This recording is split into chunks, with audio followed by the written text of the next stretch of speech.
Saya berkali-kali disuani orang biasa lah kiai kan disuani problem-problem utangnya wae.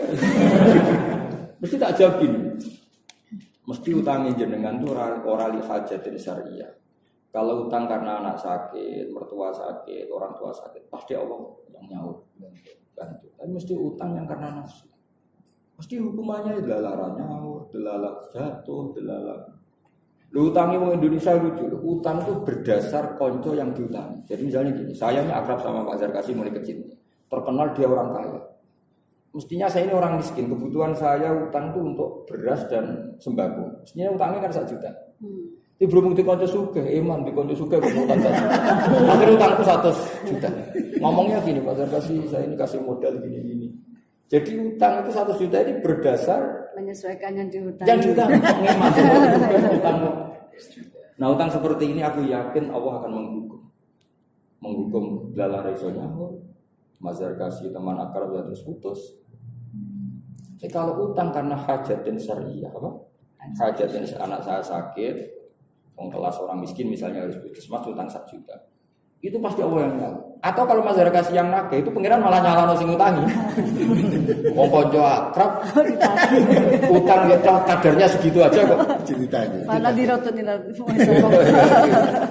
Jadi gitu loh. Jadi ya fikih itu jelas aturan mainnya. Kalau kita utang di hajatin syariah itu malah iso-iso sing disalahno sing utangin anak gawe. Jadi jelas. Nah, sekarang orang itu utang karena nafsu. Di relasi ning bank sing iso dijak kong kali kong. Akhirnya utang banyak. Kenapa utang banyak? Mumpung duwe kanca dadi direktur. Sebenarnya kan gitu. Jadi utang banyak semuanya nafsu. Bareng wis kolek matur kiai kan gitu.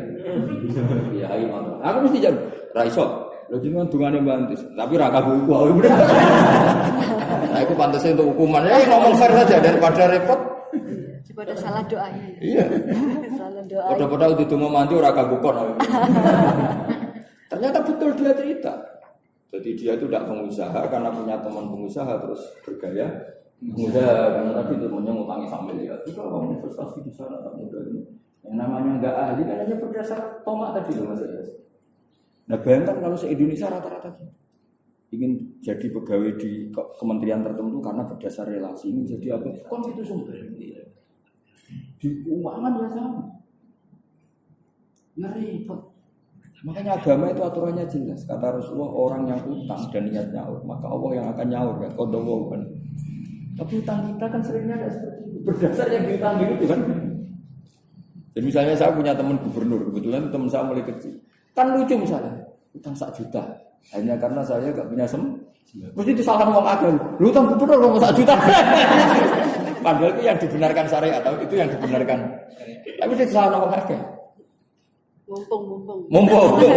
Haji mumpung. Lain seperti ini tuh Allah enggak. Makanya siapa yang utang harta orang lain, aroda itlafa yang ingin menilap maka atlafa hukum akan dirusak oleh Allah. Jadi orang bangkrut di Indonesia itu rata-rata lagu fitunya khusyun karena tadi sebenarnya enggak mainan. Coba ada kontraktor kelas ecek-ecek kabupaten. Gara-gara punya teman di pusat terus nangani proyek nasional. Itu berdasar kroni, berdasar kemampuan. Kroni kan karena dia punya teman di pusat. Padahal kontraktornya dia kelas kabupaten. Wah mesti vision. Entah lala gak layak, entah kena dis, entah. Pokoknya lala. Ya Allah itu punya adat lahum fitin ya. Jadi satu kesalahan itu pasti orang inani. Sebab dia bentuk kayak tadi suami semain di luar, lala bojo ya keren, lala ya ono kancane sing ngonangi ono sing laku. Karena Allah ndak ingin enak di luar enak. Jadi harus berhati-hatilah. Ya ada enak di luar. Jadi kita lakukan itu aja.